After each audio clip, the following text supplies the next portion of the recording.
21장입니다. 요한복음 21장 1절부터 14절까지 보도록 합니다. 요한복음 21장 1절에서 14절까지 봅니다. 같이 보도록 합시다. 그 후에 예수께서 디베랴 바다에서 또 제자들에게 자기를 나타내셨으니 나타내신 일이 이러하니라. 시몬 베드로가 디두모라 하는 도마와 갈릴리 가나 사람 나다니엘과 세베대의 아들들과 또 다른 제자 둘이 함께 있더니 시몬 베드로가 나는 물고기 잡으러 가노라 하매 저희가 우리도 함께 가겠다 하고 나서서 배에 올랐으나 이 밤에 아무것도 잡지 못하였더니 날이 새어갈 때에 예수께서 바닷가에 서셨으나 제자들이 예수신 줄을 알지 못하는지라. 예수께서 이르시되 얘들아 너희에게 고기가 있느냐 대답하되 없나이다. 가라사대 그물을 배 오른편에 던지라 그리하면 얻으리라 하신대 이에 던졌더니 고기가 많아 그물을 들 수가 없더라. 예수의 사랑하시는 그 제자가 베드로에게 이르되 주시라 하니 시몬 베드로가 벗고 있다가 주라 하는 말을 듣고 겉옷을 두른 후에 바다로 뛰어내리더라. 다른 제자들은 육지에서 산 거가 불과 한 50간쯤 되므로 작은 배를 타고 고기 든 그물을 끌고 와서 육지에 올라보니 숯불이 있는데 그 위에 생선이 놓였고 떡도 있더라. 예수께서 가라사대 지금 잡은 생선을 좀 가져오라 하신대 시몬 베드로가 올라가서 그물을 육지에 올리니 가득히 찬 큰 고기가 153마리라 이같이 많으나 그물이 찢어지지 아니하였더라. 예수께서 가라사대 와서 조반을 먹으라 하시니 제자들이 주신 줄 아는 거로 당신이 누구냐 감히 묻는 자가 없더라. 예수께서 가셔서 떡을 가져다가 저희에게 주시고 생선도 그와 같이 하시니라. 이것은 예수께서 죽은 자 가운데서 살아나신 후에 세 번째로 제자들에게 나타나신 것이라. 아멘. 기도합시다. 고마우신 아버지 하나님, 주님의 크신 은혜를 이 시간도 우리가 감사를 드립니다. 부르셨사오니 이 시간도 예비하신 그 은혜를 우리에게 허락해 주시옵소서. 주님 오실 때가 가까운 때에 그 날이 오면 올수록 더욱더 모이기를 힘쓰라고 하셨사오니 이 시간도 그의 말씀에 붙잡고 모였사오니 이 시간도 창세전에 예비하셨던 그 은혜들을 우리에게 허락해 주시옵소서. 또한 이 크고 비밀한 것들 말씀 속에 감추어진 것들을 깨달아 알 수 있는 시간도 되어지게 도와주시옵소서. 사도 요한을 통하여서 이 요한복음을 기록을 할 때 성령 하나님께서 이 속에 큰 비밀의 뜻을 심어놓은 줄 알고 있습니다. 그러므로 이 시간도 성령 하나님께서 그 크고 비밀한 뜻들을 잘 깨닫게 해줄 수 있는 은혜를 허락해 주시옵소서. 감사를 드렸고 그리스도 되신 예수님의 이름으로 기도합나이다. 아멘. 우리 지난 시간에 제자들이 밤새도록 고기를 잡았는데 한 마리도 잡지 못한 것은 예수를 떠나서는 그 어떤 것도 할 수 없다. 그래서 고기 잡는 것은 단순한 그냥 물고기 잡는 이야기가 아니고 예수님께서 3년 반 전에 베드로를 찾아가 가지고서 고기를 잡게 했을 때 내가 사람 남는 어부가 되게 할 것이다. 이제 뭡니까? 하나님의 백성들을 복음을 전해서 구원하는 그 일을 하게 할 것이다. 그것이 이제 예수님께서 베드로를 부르신 목적이잖아요. 그래서 부활하시고 첫날 제자들에게 나타나셔가지고서 성령을 주시면서 아버지가 나를 보낸 것 같이 나도 너희들 보낸다. 그러면서 예수님께서 지금 찾아오신 거예요. 그럼 지금 제자들은 그 사명도 모르고 있는 거예요. 그냥 제자들의 의식 속에는 예수님께서는 그냥 죽으셨다 그러니까 나 저 세상으로 가셨다 이렇게 생각을 하고 있는데 예수님께서는 아니다. 내가 항상 끝날까지 너희와 항상 함께 한다. 이 사실을 지금 이렇게 가르치고 싶은 것이거든요. 그래서 베드로가 3년 전에는 그물을 던졌을 때에 고기가 가득했지만 그 그물이 찢어져 버렸잖아요. 그렇죠? 아무리 말은 못하겠어요. 찢어지면 소용이 없잖아요. 나와 들었던 고기들 다 도망가 버리고.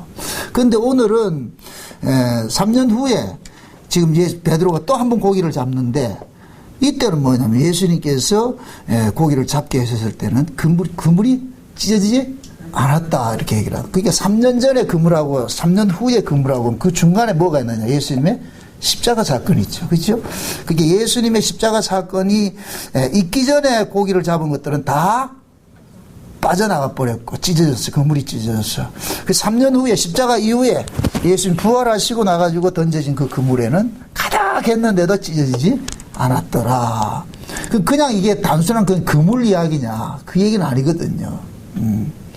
이거 마태복음 13장에 볼 것 같으면 예수님께서 천국을 비유하실 때에 바다에 그물을 치고서 각종 고기를 잡는 것을 이렇게 표현을 하고 있거든요. 그물을 가지고서. 그럼 그물을 가지고 고기를 잡는다는 얘기는 복음으로서 자기 백성 구원하는 이야기거든요. 복음으로서. 그러면은 예수님이 십자가 지시기 전에 처음에 베드로가 예수님을 만났을 때는 그때 찢어진 그 물은 무엇을 상징하냐면 율법을 상징한단 말이에요. 율법을. 옛 언약 안에서, 그게 율법 안에서는 아무리 고기가 가득해도 그 율법은 그 고기를 담아내지 못해요. 다 찢어져 버리죠. 찢어져 버린단 말이죠. 근데 3년 후에 예수님 십자가 이후에 던져지는 그 그물은 곧 뭐냐? 이것은 은혜를 이야기를 하거든요. 새 언약의 말씀을 이야기를 한단 말이죠. 그러니까 새 언약의 말씀은 절대로 찢어지지 않아요. 이 이야기는 곧 뭐냐? 새 언약이라는 것은 우리 행위로 인하여서 맺어진 언약이 아니고 예수님의 십자가로서 맺어진 언약이기 때문에, 그러니까 새 언약 안에 들어와 있는 이 고기들은 절대로 빠져나갈 수가 없어요. 왜? 그 고기를 가두는 것이 누가 가두어요? 그물이 가두고 있죠. 그죠? 그물이. 그럼 그물을 복음이라 이렇게 이해를 해보세요. 그럼 3년 전에 예수님 십자가 지시기 전에 그 그물은 어떤 복음이에요? 율법이죠. 그죠? 율법이죠. 그리고 3년 후에 예수님 십자가 지시고 난 후에 그 복음은 뭐냐? 은혜란 말이죠. 새 언약이란 말이죠. 그러니까 새 언약 안에 들어와 있는 이 사람들은 우리 행위로 인하여서 받아진 구원이 아니기 때문에 절대로 이것은 찢어지지 않는 거예요. 왜 그러냐? 우리 행위로 인해서 우리 구원이 취소되는 일은 없기 때문에. 애초 우리 구원들이 행위로 주어진 것도 아니기 때문에 행위로 잘리는 것이 없는 거예요. 이 부분들이 새 언약 안에 들어가는 사람들이 가지고 있는 그 정체성이 돼야 돼요. 지금 이 시대는 복음이 짝퉁복음이 돼버렸거든. 짝퉁복음. 예수 믿어서 구원받습니다. 여기는 다 동의해요. 믿음으로 구원받습니다. 그 다음에는 이 믿음을 어떻게 하느냐, 내가 말씀을 지켜낸다고 그러거든요. 믿음을 내가 지켜낸다 그런단 말이죠. 그럼 그냥 순수하게 믿음 지켜낸다 이럴 것 같으면 내가 동의하겠어요. 그런데 구원을 우리가 지켜있는다 생각을 한단 말이죠. 그래서 말씀대로 살지 않을 것 같으면 우리가 구원해서 죄야 된다고 자꾸 그런단 말이에요. 그것이 곧 뭐냐면은, 뭘 나타나느냐면은, 하나님께서 아무리 은혜를 우리에게 쏟아부어줘도 내가 동의하지 않으면은, 내가 자유의지를 발동해서 그 말씀을 키핑하지 않을 것 같으면 하나님은 일을 못한다. 이 시대에 뭡니까? 알미니안주의자들이 가지고 있는, 알미니안주의의 그 세대주의자들이 가지고 있는 그 신앙관이거든요. 성화주의자들이.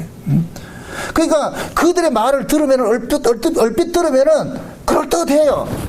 그런데 결국은 그 사람들은 뭐냐면은, 내가 하나님의 말씀을 지켜내지 못하면, 이 구원을 지켜내지 못하니까 늘 불안한 거예요, 이게. 그 불안한 그 구원이라는 건데, 애초 하나님께서 그런 구원 주신 적이 없는데. 근데 그들은 뭐냐면은, 예수님께서 십자가에 이루신 그 새 언약의 그 말씀들이 자기 안에서 이게 믿음이 없기 때문에 계속해서 뭐 하냐, 내가 이 말씀을 지켜내야 한다는 것을 가지고 있는 거예요. 지금 내가 지금 어느 그물 안에 가두어져 있는지 그걸 보시라고. 내가 중요한 것이 아니고 나를 가두고 있는 그물이 어떤 그물이냐 보시란 말이죠. 나를 가두고 있는 이 그물이 만약에 율법이란 그물일 것 같으면 항상 불안하게 돼 있어요. 그 속에.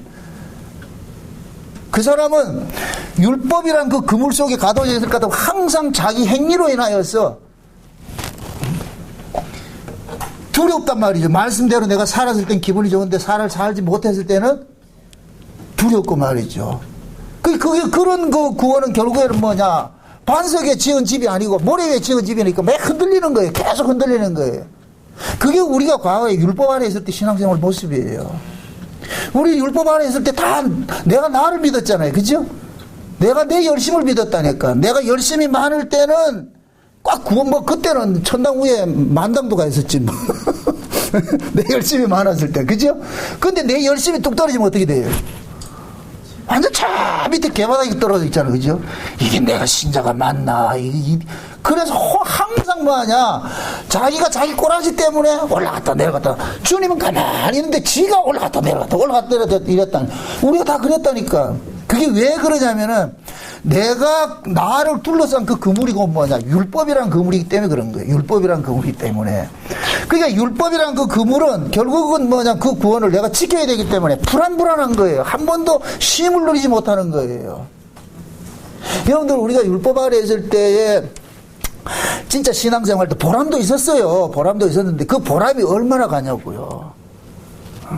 했을 때는 딱 그 보람이 있는데 딱 지나고 나면 며칠 지나고 나면 또 뭐예요? 새로운 또 부채가 오잖아요. 부담감이 오잖아요. 아, 또 이거 해야 되는데 또 이거 해야 되는데 그러니까 지나고 나면 또 해야 되는 것이 계속 짐으로 다가오는 거예요. 이걸 예수님께서는 뭐라고 하냐. 수고하고 무거운 짐이라 그랬다니까. 그래서 예수님이 그러잖아요. 수고하고 무거운 짐진 자들아 다 내게로 오라. 내가 너희들을 뭐 한다? 쉬게 해준다 그런단 말이에요. 그 얘기는 결국 뭐냐. 내가 너희들을 율법으로부터 뭐 한다? 벗어나게 해주겠다. 그 율법으로 벗어나게 해준다는 것이 그 뭐예요? 내 멍에를 메고 배우라 그러잖아요. 그죠? 그럼 예수님의 멍에가 뭐예요? 십자가라니까, 십자가. 그럼 예수님의 십자가의 죽으심이 무엇을 위한 죽으심이에요? 율법이잖아요. 예수님이 십자가에서 율법을 뭐 했어요? 율법의 요구를 뭐 했어요? 완성을 하신 거예요. 완성을 하신 거예요.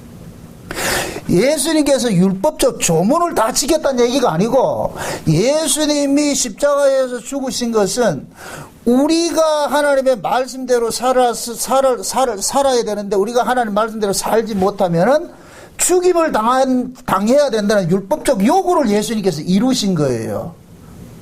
내가 죽어야 될 그 자리에 예수님이 죽으셨다니까. 그 얘기는 그 뭐냐. 내가 율법대로 살아야 되는데 율법대로 살지 못한 죄 때문에 내가 죽어야 되는데 예수님이 대신 죽은 거란 말이죠. 그죠? 예수님 대신 죽었단 말. 그럼 보세요. 율법의 요구는 뭐냐면은 죄인은 하나님 말씀대로 살지 못한 죄인은 반드시 죽는다는 거예요. 죄의 삭은 사망이에요. 그러면은 죄의 삭은 사망일 것 같으면 그 사람 죽을 것 같으면은 그 다음에 그 죄가 된다, 형성이 된다 안 된다.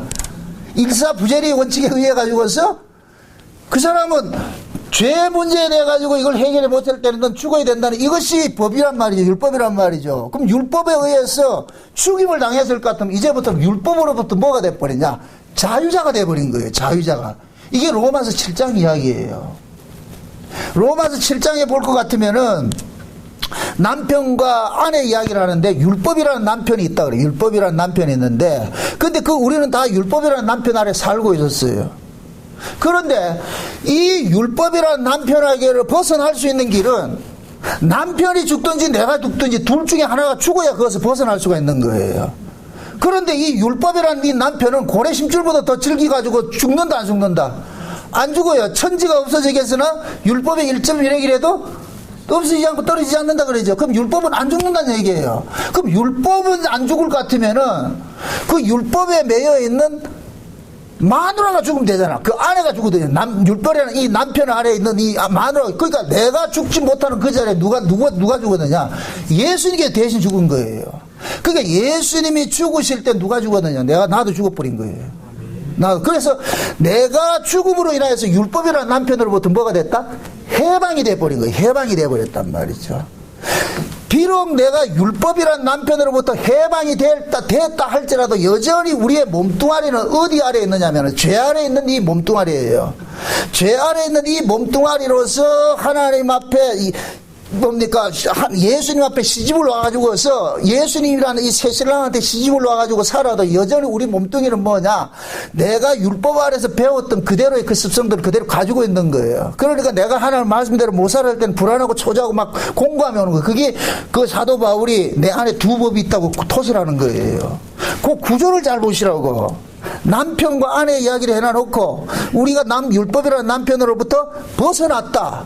그 벗어났을 것 같으면 이제부터는 뭐 해야 되느냐? 완전히 그 남편하고 상관이 없어야 되는데, 그런데 이 남편은 계속해서 뭐 하느냐? 살아서 뭐 하느냐?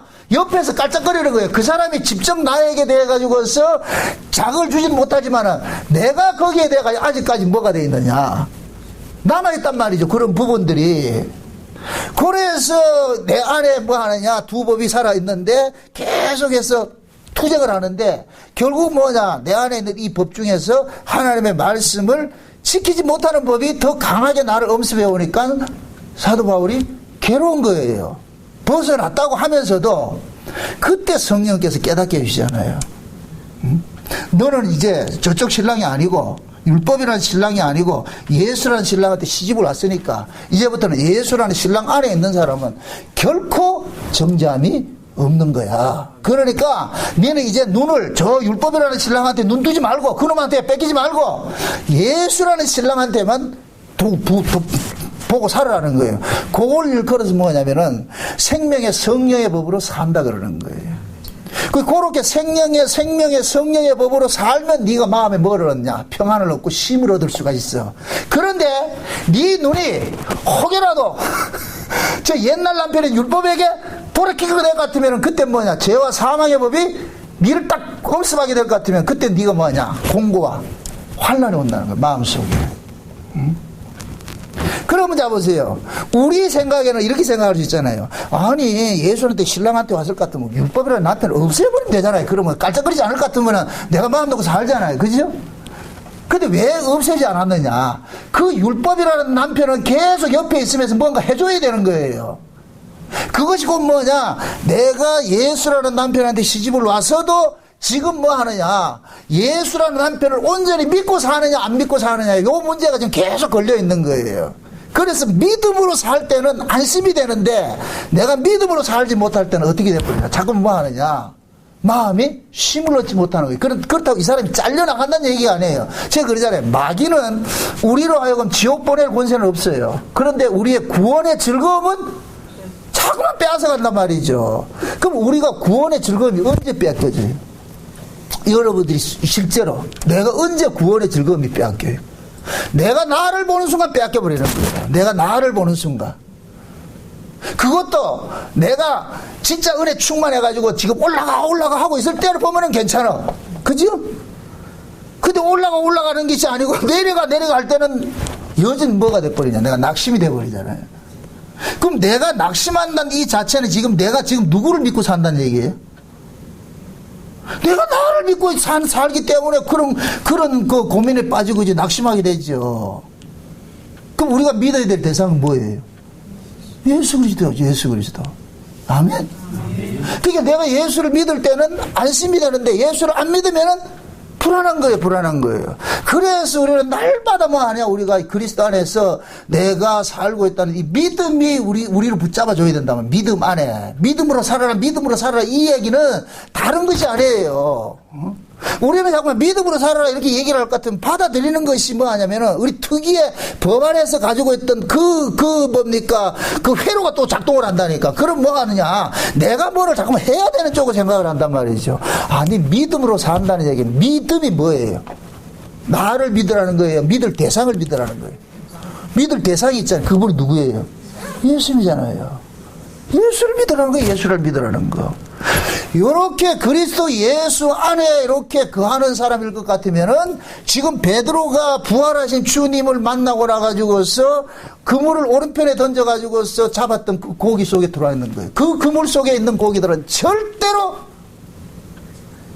나가고 싶어도 못 나가요. 왜? 그물이 어떻게 되기 때문에? 찢어지지 않기 때문에, 그물이 견고하기 때문에 나가고 싶어도 못 나온다니까. 잘 보세요. 들어오는 것도 내 마음대로 못 들어오고 나가는 것도 내 마음대로 안 된다니까. 이게 우리 발자라니까. 신자의 발자라니까. 이 기분 나쁘죠? 그죠? 우리가 보세요. 그물 속에 들어오는 것도 내 뜻대로 안 되고 그물 속에 빠져나가는 것도 내 뜻대로 안 돼요.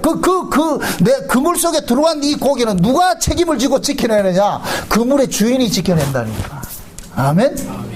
그래서 예수님께서 부활하시고 나가지고서 베드로에게 나타나가지고서 밤새도록 한 마리도 잡지 못했는데 오른편에 던져야 한다면 오른편에. 이 오른편에 던진다 이 얘기는 뭐냐? 하나님의 의 안에 거한다 그 뜻이에요. 그래서 항상 성경에서는 오른쪽하고 왼쪽이 나오는데 오른쪽이란 얘기는 오름이란 말의 다른 말이에요. 다른 뜻이에요. 오름. 그 오름은 또 뭐라 그러냐? 의로움에서 나온 것이에요. 의로움. 그래서 성경에서는 오른쪽은 항상 승리하는 자, 하나님 편. 왼쪽은 뭐냐? 틀리다는 뜻이에요. 그르다는 뜻이에요. 불의라는 뜻이에요. 그러니까 왼쪽은 뭐냐? 사단의 세력에 속해 있는 것이고 죽음의 세력에 속해 있는 것이고 오른쪽은 뭐냐? 하나님의 편에 속해 있는 것이고 그래서 오른편은 이건 뭐냐? 이긴 자라고 한다. 이긴 자. 그러니까 지금 예수님께서 배 오른편에 이렇게 그물을 던지라 이렇게 얘기는 이제 뭐냐? 예수님이 던지라고 한 그 그물 속에 들어온 사람들은 이긴 자로 하나님께서 뭐 하느냐? 간주를 해주는 거예요. 왜 그러냐? 예수님이 이기신 분이기 때문에. 아멘? 예수님이 이기신 분이기 때문에 그 예수님의 그물 속에 들어온 사람은 전부 뭐가 되느냐? 이긴 자가 되는 거예요. 이긴 자. 이게 뭡니까? 오른쪽 그물 속에 들어온 고기들의 모습이에요. 그러니까 우리가 항상 이렇게 생각을 해야 되는 것은 내가 지금 나를 둘러싸고 있는 이 그물이 어떤 그물이냐 이걸 봐야 돼요. 나를 보지 말고. 내 구원은 내가 나를 지키는 것이 아니에요. 구원을 해 주신 분이 나를 지킨다니까. 아멘? 구원을 해 주신 분이 나를 지키기 때문에 그럼 나를 구원해 주신 분한테 늘 눈을 고정을 시키는 거예요. 그게 신앙이라니까. 신앙이라는 것은 믿고 바라보는 거예요. 믿고 바라보는 거. 누구 바라본다? 그렇죠. 예수님 바라보는 것이죠. 예수님. 그럼 요 예수님을 바라보는 것은 어떤 사람만 바라보느냐? 그 안에 성령이 거한 사람만 바라보게 돼 있어요. 성령은 나로 하여금 계속해서 누굴 바라보게 하느냐? 예수님 바라보게 하는 거예요. 예수님 십자가 달린 예수님 바라보게 하는 거예요. 왜? 예수님께서 십자가에서 내가 당할 모든 것들을 예수님께서 다 뭐 했기 때문에? 이루셨기 때문에. 왜 예수님께서 십자가에서 내가 다 이루었다 그러겠어요? 이것은 예수님의 율법의 요구를 전부 뭐하냐? 완성을 시킨 거예요. 완성을 시킨 거예요. 그래서 이건 우리가 의지적으로 안 되기 때문에 성령이 우리 가운데 오셔가지고서 예수를 계속 바라보도록 하는 거예요. 믿게 하는 거예요. 믿게 하는 거. 아멘? 그럼 그 성령에 의해서 우리가 예수 그리스도가 믿어지면은 그때는 내가 흔들림이 없죠. 내가 어떤 모습과 상관이 없이 내 구원은 확정적이 되어버린 거예요. 구원은 보세요. 애초부터 창세전부터 확정된 거예요. 확정된 거. 완료됐고 완성된 거예요. 그것이 단지 이 세상이라는 이 역사 속에 왔을 때는 시작과 끝이 있는 이 역사 속에서 이루어가는 것이기 때문에 미완료의 모습으로 있는 것이 실제는 완성된 것이라니까. 아멘? 그러니까 미완료 속에서 우리가 살아가고 있기 때문에 뭐가 필요하냐? 믿음이 필요한 거예요. 미완료라는 이 구조 속에 우리가 있을 때는 믿음이 있을 것 같으면 미완료로 보지 않고 이미 뭐로 본다? 완성된 것을 보는 거예요. 완료된 것을 보는 거예요. 왜 그러냐? 우리의 구원이 창세전에 어린 양의 생명책에 농명된 것으로 된 것이기 때문에. 그럼 창세전 어린 양의 생명책에 농명된 그 구원이라는 것은 우리 조건과 상관이 없이 이미 뭐가 되냐? 하나님이 확정을 시키는 것이잖아요. 그죠? 예수님이 뭡니까? 요한복음 10장 마지막에 대제사장 기도를 할 때 그러잖아요. 아버지께서는 만유보다 크시면 누구든지 그 아버지 손에서 빼앗을 자가 없느니라 그랬다니까. 그러니까 쉬운 얘기로 아버지께서 너 내 거 이럴 것 같으면 끝났다니까. 끝났다니까. 그럼 그 아버지는 누구만 내 거래요? 창세전에 어린 양의 생명책에 농명된 자들이 있죠. 아멘? 왜 이 창세전에 어린 양의 생명책에 농명됐다면 이게 하면은 왜 이게 그렇게 기분 나쁘냐고 이게. 여기 기분 나쁜 사람 딱 한 사람도 있어. 그게 누구냐? 알미니안주의자들이에요. 그럼 난 뭐냐? 항상 들고 나온 게 그래요. 난 뭐냐? 하나님 혼자 다 했을 것 같아. 난 가만히 있어도 되냐? 그럼 그냥 가만히 계시라니까. 나대지 말고. 그럼 알아서 해준다니까. 그럼 그런 모습이 되려면 어떤 사람만 되느냐? 하나님께서 나를 창세전 어린 양 생명책에 농명됐다 도장 꽝 찍었다는 것이 내 안에서 믿어지는 사람만 되는 거예요. 아멘? 이게 안 믿어지는 사람은 뭐하냐? 온갖 구실을 다 걸어가지고서 결국 그것은 뭐냐면 안 믿어지는 거예요. 안 믿어지기 때문에. 그냥 믿어지면 믿어지는 것을 살면 되는데 안 믿어지니까 별 희한한 이론들을 다 내가지고서 말이죠. 십자가는, 예수님의 십자가도는 모든 이론을 파하는 능력이에요. 아멘? 모든 이론을 파하는 능력이에요. 그 모든 이론은 누가 만들어내겠어요? 하나님이 만들겠어요? 인간들이 만들겠어요? 인간들이 만들어내는 거예요. 왜 이론을 만들겠어요? 그렇지. 안 믿어지니까. 안 믿어지면은 100가지 이론이 나오는 거예요. 막 100가지. 왜 지금 이 시대 신학들이 난무하고 교단들이 이렇게 난무하겠어요? 안 믿어지니까. 믿고는 싶은데 안 믿어지니까. 그럼 뭐냐? 자기들끼리 뭔가 이렇게 만들어가지고 그 어떤 교리를 만들어서 그 교리 속에 자기들이 안주하려고 그런다니까. 교리 하지 말고 창세전 어린 양의 생명책에 농맹된 자는 다 믿더라. 요 하나가 있으면 최고 교리라니까. 아멘? 그게 왜 안 믿어지냐고. 그게 믿어질 것 같으면 흔들림이 없지요. 지금 그러잖아요. 내가 이걸 지켜야 그물이 나를 지키고 있어요. 그물이 나를 지키고 있다니까. 그 나를 지금 감싸고 있는 이 그물이 어떤 그물이야 보라니까. 찢어지는 그물인지, 찢어진 그물은 어떻게 돼요? 지 혼자 나갔다 한다니까. 나가고 싶으면 나가고 들어오고 싶으면 들어가고. 이게 베드로가 3년 전에 찢어진 그물이잖아요. 아무리 가득한 무엇이겠어요? 찢어졌는데 다 들어갔다 나갔다 하죠. 그게 왜 찢어졌다 표현을 하겠어요? 들어온 것도 지 맘대로, 들어와서도 나가는 것이 지 맘대로 나갔다 그러잖아요. 그죠? 근데 지금 여기는 그물이 찢어지지 않았다는 얘기는 우리에게는 나가고 들어올 권세가 있다 없다? 없어요. 닫으면 열 사람이 없고 열면 닫을 사람이 없다니까. 누가? 예수님께서. 아멘? 아멘. 이게 우리에게 확실하게 내가 믿어질 것 같으면 이게 증거를 가지고 있는 사람은 흔들리잖아요. 아멘. 많은 우리 사람들이 이제 구원의 그 즐거움에 대해 가지고 자꾸만 이렇게 놓쳐버리는 건 이유가 뭐냐면은 예수를 놓칠 때 구원의 즐거움은 날아가 버리는 거예요. 예수를 놓칠 때. 그 언약이 안 보일 때, 안 믿어질 때. 그래서 성령은 그걸 아시기 때문에, 우리의 체질을 아시기 때문에 오셔가지고 계속해서 누굴 바라보게 하냐? 예수 그리스도를 믿게 하는 거예요. 자, 보세요. 두 보혜사가 있어요. 육체로 오신 예수님도 보혜사예요. 그럼 예수님께서 오셔가지고 계속 누구 이야기를 해줘요? 아버지 이야기를 해줘. 그죠? 내가 온 것은 내 뜻을 이루려 한 게 아니고 아버지의 뜻을 이루려 한 것이다. 그럼 아버지의 뜻이 뭐냐? 아버지께서 내게로 주시는 자에게는 마지막 날에 다 살리는 거다. 하나라도 잃어버리지 않고 내가 다 살리는 것이다. 그래서 누구라도 아버지께서 내게로 이끌어주지 않는 자는 내게로 올 수 없느니라. 그럼 보세요. 하나님이 그 아들을 예수라는 이름으로 이 세상에 보냈어요. 그럼 예수라는 이름이 뭐라 그랬어요? 자기 백성을 저희 죄에서 구원할 자라 그러잖아요. 그러니까 아버지가 그 아들을 파송을 할 때, 야, 어린 양의 생명책에 창세전에 내가 생명책에 농명된 자들만 구원해. 이거 사명받고 온 거예요. 그게 예수라는 이름이라니까. 아멘? 그럼 예수님 딱 이래 오셨어요. 그러면은 그 예수님을 통해서 누가 구원을 받느냐? 창세전에 어린 양의 생명책에 농명된 사람 구원받는 거예요. 그래서 하나님께서 창세전에 어린 양의 생명책에 농명된 사람을 예수 앞으로 끌고 가는 거예요. 예수 앞으로 끌고 간다니까. 그럼 예수 앞으로 이렇게 끌고 가면은 이렇게 창세전에 어린 양의 생명책에 농명된 자들은 예수를 믿음으로써 구원을 받는 것으로 거기 되어 있기 때문에, 그래서 하나님께서 창세전 어린 양의 생명책에 농명된 자들에게 뭐를 주냐? 믿음을 선물로 준 거예요. 믿음을. 그들 속에 믿음을 줬단 말이죠. 그래, 그 믿음을 선물로 받은 사람들을 하나님께서 예수 앞으로 끌고 가는 거예요.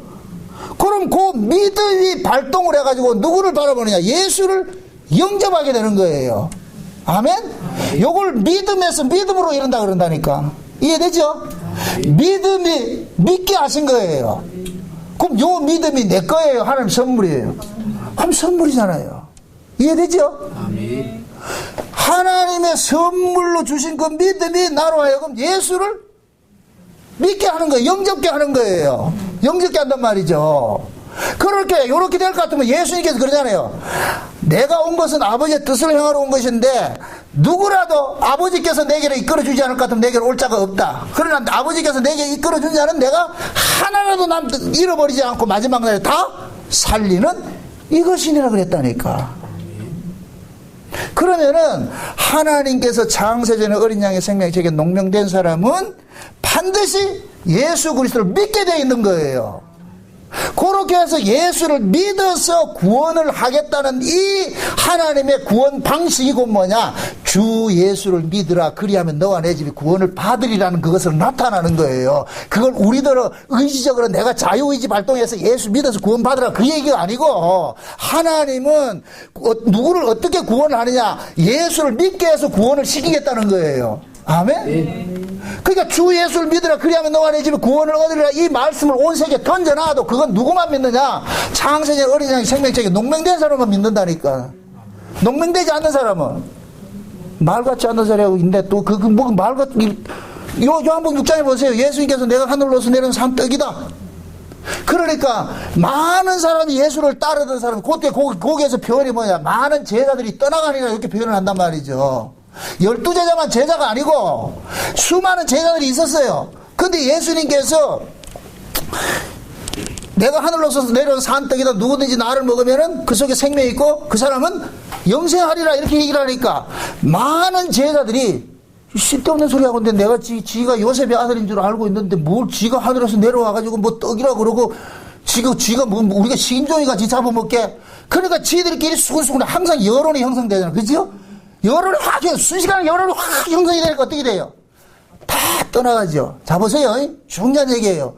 거기에서 떠나간 제자들은 지들이 예수를 믿겠다고 온 자들이에요. 요 자들은 예수님께서 걸러내야 돼요. 그래서 그들이 알아먹힌 이야기를 던져놓는 거예요. 그런데 그들이 떠나가고 나가지고 예수님께서 남아있는 제자들, 12제자들 보고 묻잖아요. 너희들도 갈래? 그게 얘네들이 뭐라 그래요? 영생의 말씀이 여기 계시오매 우리가 네게로 가오리까 그러죠. 거기에 그렇게 하고서 나오는 사설이 뭐냐, 이들은 주께서 택한 자들이나 딱 한다니까. 아멘? 아멘. 예수님께서 12제자를 선택했기 때문에, 물론 거기에서도 한 놈은 아니라 이렇게 해놔놓고 선택했기 때문에 이들도 안 가는 거예요. 그걸 그 예수님이 나는 하늘로서 내려온 산 떡이라는 말씀을 받아들이는 거예요. 그럼 또 돌아간 사람들은, 이것은 예수님께서 선택하지 않는 자들인데 지들이 표정을 보고서 예수를 따르겠다고 쫓아다니겠다고 따라온 사람들, 이런 사람들은 예수님께서 반드시 돌려보내야 돼요. 왜? 예수를 믿는 것은 인간의 의지로서 믿는 것이 아니에요. 인간의 자기 머리로서 믿어지는 게 아니란 말이죠. 그러니까 그 예수를 믿는 것은 하나님의 철저한 선물이고 하나님의 은혜가 아니면 안 된다는 것을 드러내기 위해서도 스스로 예수를 믿겠다고 하는 자들은 다 뭐 해야 되느냐? 떠나가게 해야 되는 거예요. 그렇게 해서 예수님께서, 예수 틀린 얘기 하지 않았어요. 내가 하늘로서 내려온 산떡이고 누구든지 날 믿으면 날 먹으면 영생한다고, 그 얘기 틀린 얘기 아니잖아요. 그런데 이 얘기가 그들에게는 뭐가 되느냐, 걸림돌이 돼버린 거예요. 걸림돌이. 그러니까 떠나가 버린다니까. 지금도 마찬가지예요. 창세의 어린 양이 생명책에 농맹된 사람은 다 예수를 믿습니다. 그럼 그 예수 믿는 사람의 그 구원이라는 것은 우리의 의지로서 만들어진 것이 아니고 하나님께서 선물로 주신 그 믿음으로써 우리가 예수를 믿습니다. 이것이 창세 어린 양 생명책에 농맹된 사람 같으면 여기 그렇게 받아들여져요. 그게 복음으로 들린다니까. 맞아. 내가 예수를 믿는 것은 내가 결정해서 믿는 것도 아니고 주님이 강권적으로 내 안에서 믿어지게 해주었기 때문에 믿는 거예요. 아멘? 이게 새 언약이잖아요. 이게 새 언약. 그래서 예레미야 31장이고 에스겔 36장이 뭘 같으면 하나님께서 때가 이르리니 유다의 집에 뭐냐, 새 언약을 세우는데 그 새 언약은 뭐냐, 옛 언약과 달리 옛 언약은 뭐냐, 겉에서 자꾸만 이렇게 설득을 했는데 결국 이게 안 되더라. 그래서 새 언약은 뭐냐, 하나님께서 그들 속에 새 법을 심어주겠다 그러는 거예요. 하나님께서 법을 우리 속에 그냥 뚫고 들어와서 심어주겠다는 거예요. 아멘?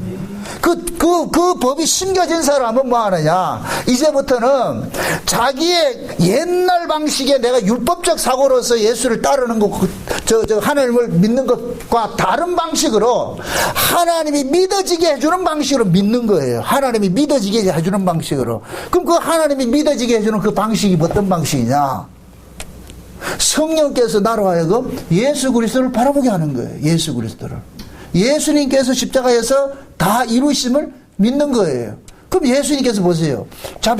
십자가 지시기 전에 누구만 초청해서 유월절을 만찬을 해요? 다 불러요. 12제자예요. 12제자라니까. 왜 12제자만 할까요? 12제자 중에서도 한 놈은 또 아니었으니까. 그것은 가룟 유다는 예수를 파는 제자로 선택이 됐어요. 요거 보세요. 이 드라마를 찍는데 악담은 항상 있어요. 그죠? 그 하나님, 예수 뻔히 알고 선택했다니까, 가룟 유다는. 그 예수님 그러잖아요. 가룟 유다는 차라리 나지 않았으면 좋을 뻔했다 그러잖아요. 그 악역이 그렇게 배역을 한 거예요. 이걸 또 인본주의 입장에서는, 가룟 유다 불쌍하다. 그건 너, 예수님의 행포 아이가. 이런 얘기를 할 것 같으면 예수님이 틀렸고 지가 옳은 놈이 돼버려요. 지가 하나님 하면 돼요. 이게 죄라니까. 하나님이 하시는 일에 동의 안 되는 게 죄예요. 여기 뭐냐? 마귀적 기질인 거예요. 이해되죠? 그냥 하나님의 백성들은, 하나님께 속한 자들은 하나님이 하시는 일에 무조건 아멘이 된다니까. 무조건 아멘. 주님이 하시는 일이 다 옳습니다. 그렇게 나온단 말이죠.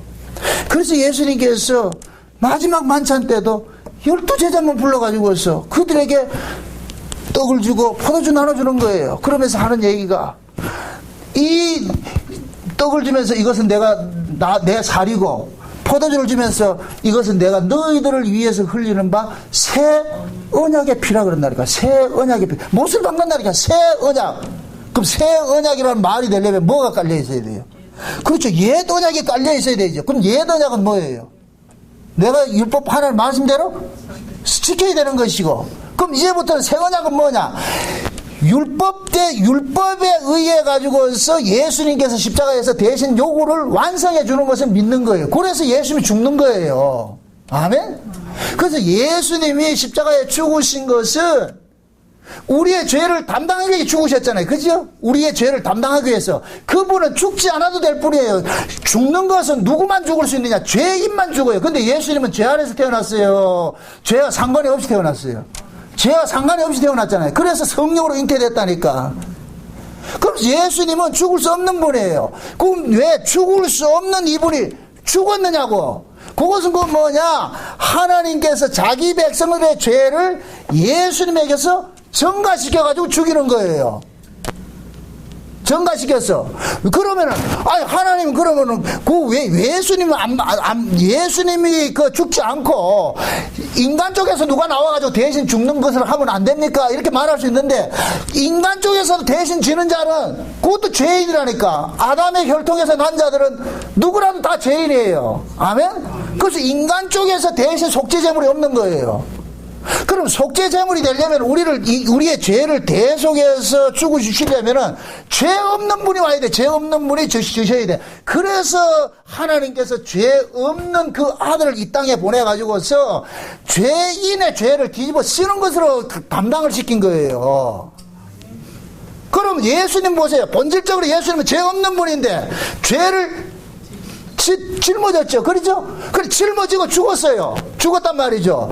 죽고 나니까 사망과 음부의 권세가 죄인만 삼키는데, 죽고 보니까 예수님은 죄가 없는 분이라 이걸 삼키지를 못해. 그러니 어떻게 하느냐? 토해내버리는 거예요. 이게 부활이라니까. 이해돼요? 토해내버렸어. 그럼 토해내면 뭐가 되느냐? 예수님은 죽을 때 누구 때문에 죽었어요? 누구 죄 짊어지고 죽었어요? 자기 백성들의 죄를 짊어지고 주셨잖아요. 그렇게 될 것 같으면 예수님이 죽을 때 자기 백성들의 모든 죄값은 뭐가 돼버렸어요? 사라져버렸죠. 아멘? 모든 죄값을 사라지니까 예수님께서 십자가에 죽으시니까 뭐하냐? 무덤 속에 있던 자들이 일어나는 거예요. 그 무덤에서 나와가지고 예수님 부활해가지고 어디로 들어가요? 거룩한 성으로 데려가 버리잖아요. 그럼 그 무덤에서 나온 자들 일컬어서 뭐라 그래요? 성도라 그런다. 성도. 요 성도가 누구겠어요? 이게 미래적 사건이에요. 예수님 십자가에 죽으실 때 일어난 이미 과거적 사건이에요. 예수님이 십자가에 죽으실 때 일어난 사건이잖아요. 아멘?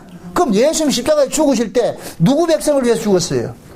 자기 백성을 위해 죽었죠. 그럼 그 예수님이 죽으실 당시에 자기 백성이 누구예요? 현상 속에서 나타난 사람들이 누구였어요? 구약 이스라엘이죠. 아브라함의 언약 안에 있는 사람들. 아멘? 그래서 예수님 십자가에 죽자 구약에 있는 이스라엘 백성들이 모든 죄가 뭐가 됐냐? 예수님이 대신 죽었으니까 구약에 있는 언약의 후손들은 전부 죄 없음이 되어버렸어요. 죄 없음이 되어버리니까 무덤 이제는 어떻게 돼요? 얘들을 가둔다 못 가둔다? 못 가두죠. 그래가지고 뭐라 그러냐? 나가시오 그런다니까. 나가시오.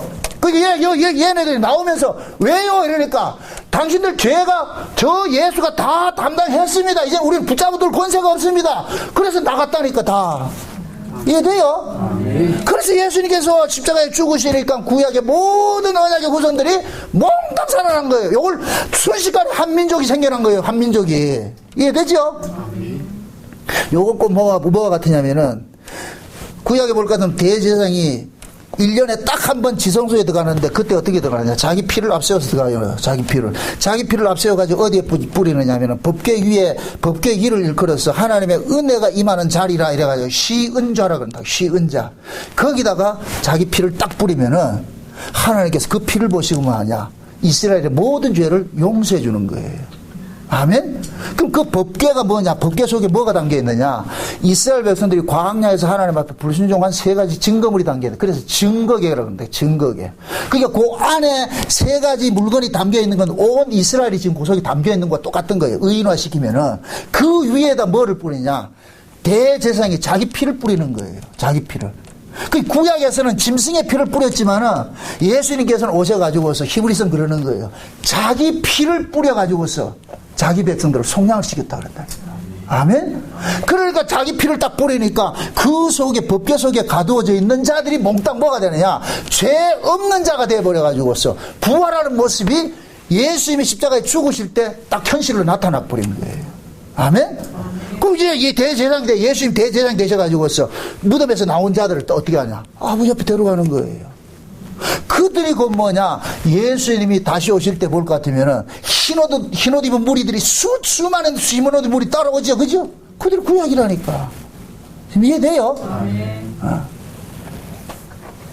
그 지금 보세요. 예수님께서 십자가에 죽으시고 부활하신 것은 결국 자기 백성을 위해서 죽었고 자기 백성을 위해서 살아난 거예요.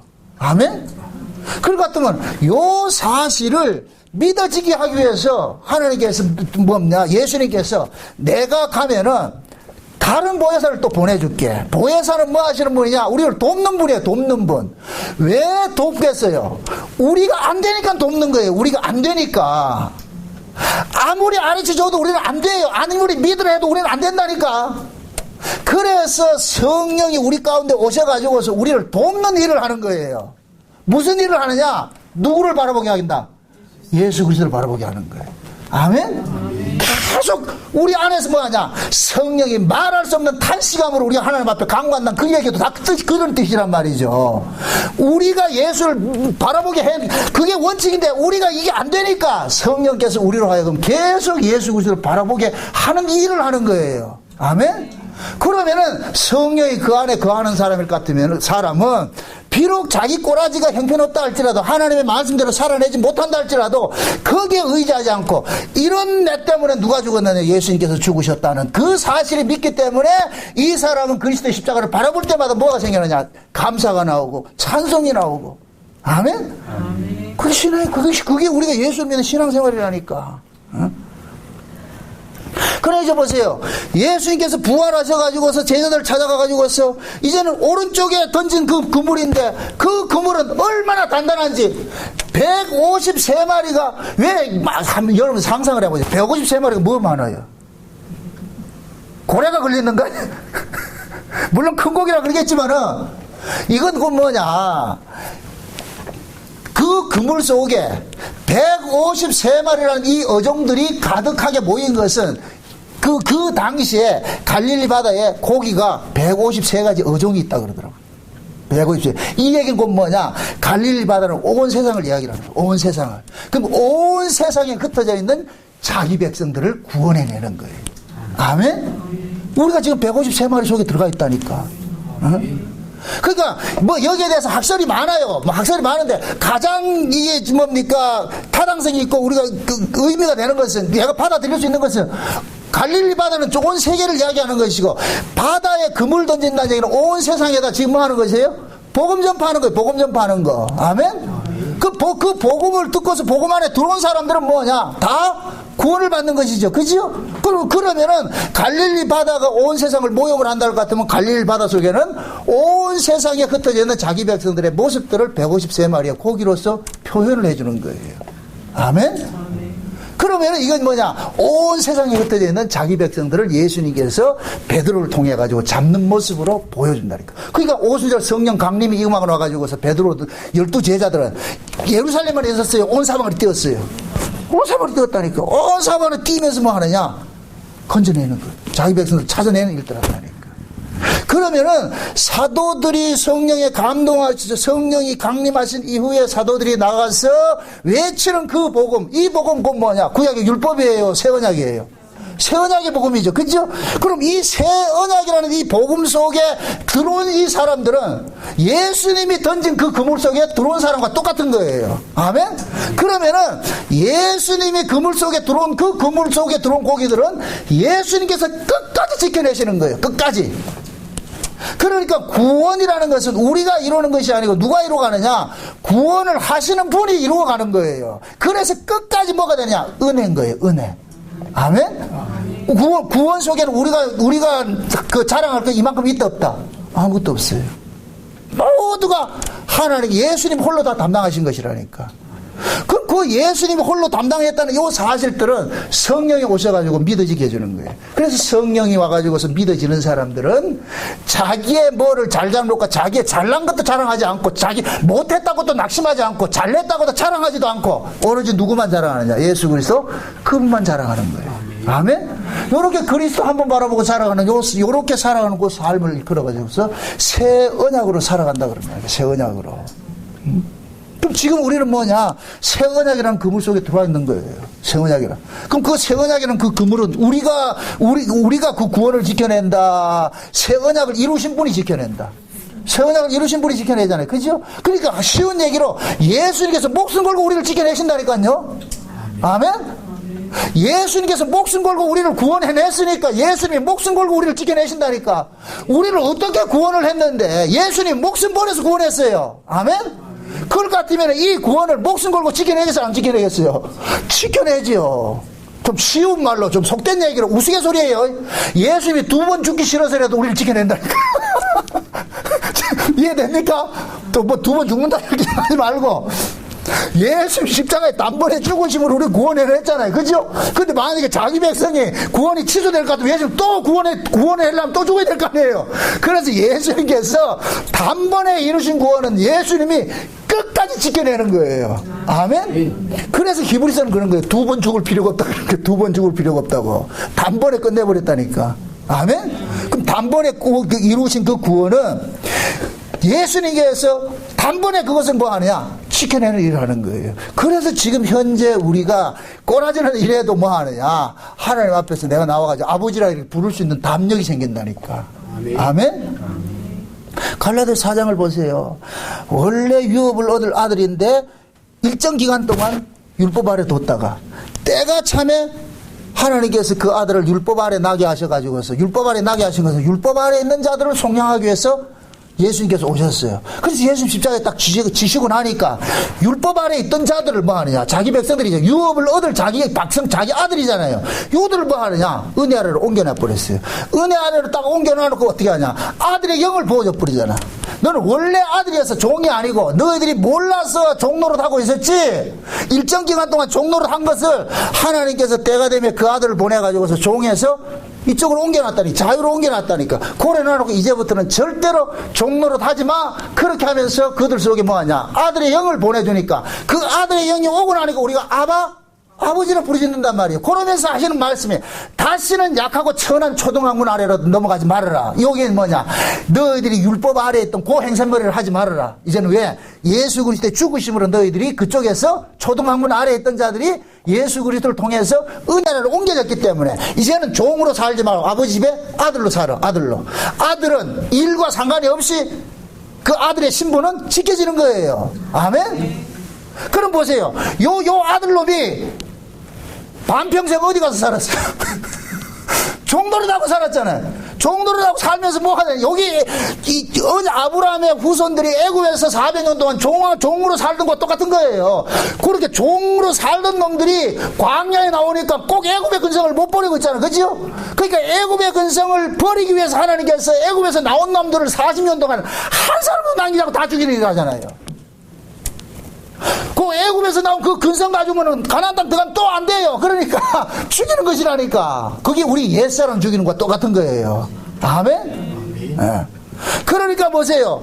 율법 아래 있던 자가 은혜를 옮겨놨는데 요놈이 율법 아래 있던 그 행생머리를 그대로 또 거기 있다면 이게 있단 말이에요. 그러니까 뭐하냐, 다시는 약하고 천한 초등학문으로 돌아가지 말아라. 그럼 예수님 십자가 2번 죽는 것이 되어버리니까, 다시 십자가에 못 박는 것이 되어버리니까 너는 그렇게 살지 말고 이제는 뭐냐, 아들 안에서 은혜 아래서 아들로 살아가라는 거예요. 아들은 뭐냐, 법적 책임이 없는 거예요. 자기 행위와 상관이 없이 그냥 아버지 집에서 먹고 마시고 살아가는 거예요. 아멘? 이걸 자유라 그런다는 게 자유. 내 맘대로 막 살 거야. 이게 자유가 아니고 이제는 아버지의 아들로 살아가는 거예요. 그러니까 아버지는 네가 이 일을 많이 했나 적게 했나 그걸 따지지 않는다니까. 종 안에 있던 놈 불러놨을 것 같으면 이제는 뭐 하냐, 종으로 살지 말고, 종의 근성으로 살지 말고 아들의 자유로 살아가는 거예요. 그럼 아들은 뭐 해야 되느냐, 아버지 그 은혜 감사하며 찬송하는 게 아들이 하는 일이에요. 아멘? 아멘. 종 아래서는 아버지의 찬송이 안 나와요. 왜 그러냐? 종은 뭐냐? 삭슬 주고서 계약한 관계이기 때문에 자기가 계약한 것만큼 받기 때문에 감사할 이유도 없고 찬송할 이유도 없는 거예요. 그냥 자기 일한 것만 받으면 되니까. 근데 아들은 일한 것도 없는데 공짜로 다 먹네. 일한 것도 없는데 맨날 빈둥거리면서도 음식에 맛이 있네 없네 이따 살고 있단 말이죠. 왜 그러냐? 법으로 계약된 것이 아니고 사랑 안에 있으니까. 그러니까 이 아들은 뭐냐, 사랑 안에 살다 보니까 자기 할 일은 아무것도 없는데 공짜로 얻어먹는 게 너무나도 고마워가지고 아버지 앞에 고맙습니다, 감사합니다 하는 거예요. 그게 아멘? 아멘. 그게 천국이라니까.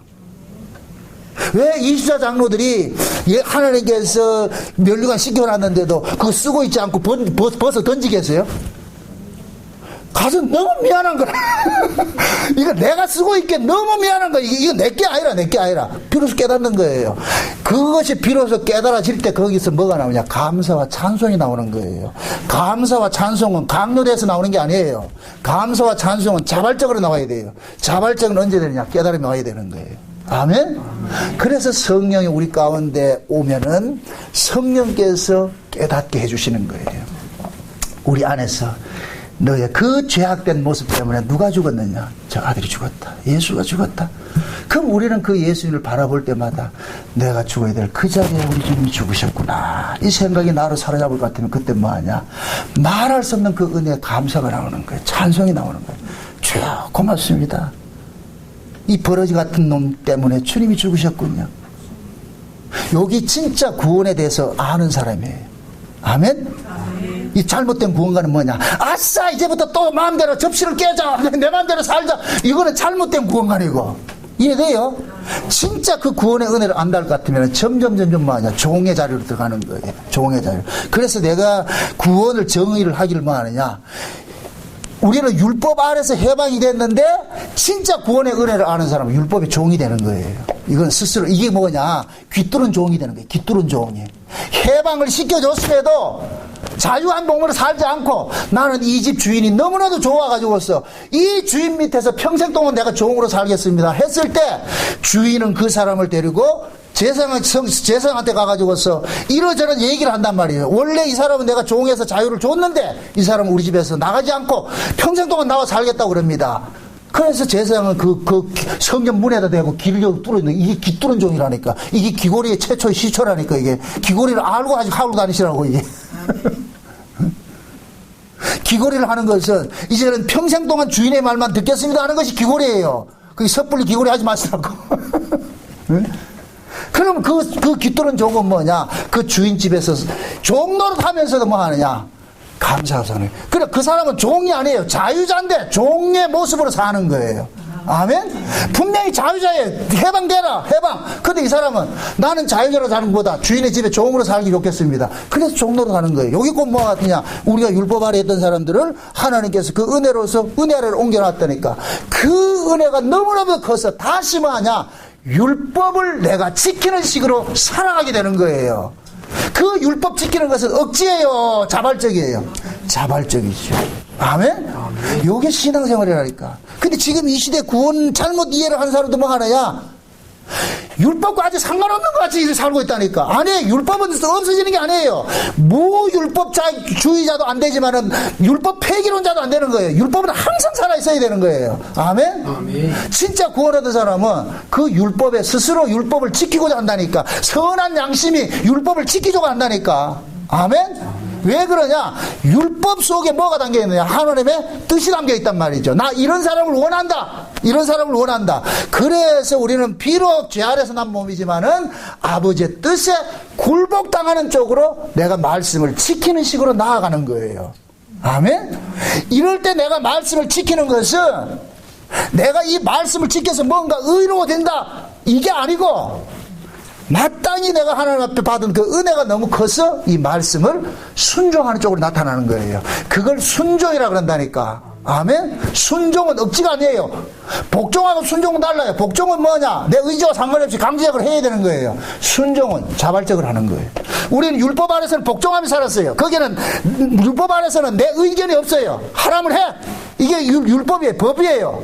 그런데 복종 안에 율법이라 안에서는 복종하고 살던 자들을 하나님께서 은혜 아래로 옮겨놔가지고 이제는 순종케 하는 거예요. 아멘? 순종은 자발적이 되는 거예요. 내가 그 은혜가 너무나도 크고 고맙고 감사해서 주여 감사합니다. 고맙습니다.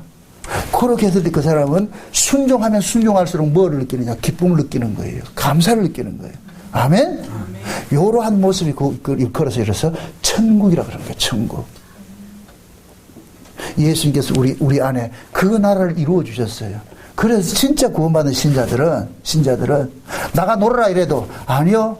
나가 노는 것보다 난 이 집에 있는 게 좋습니다. 그렇게 살아가게 된다니까.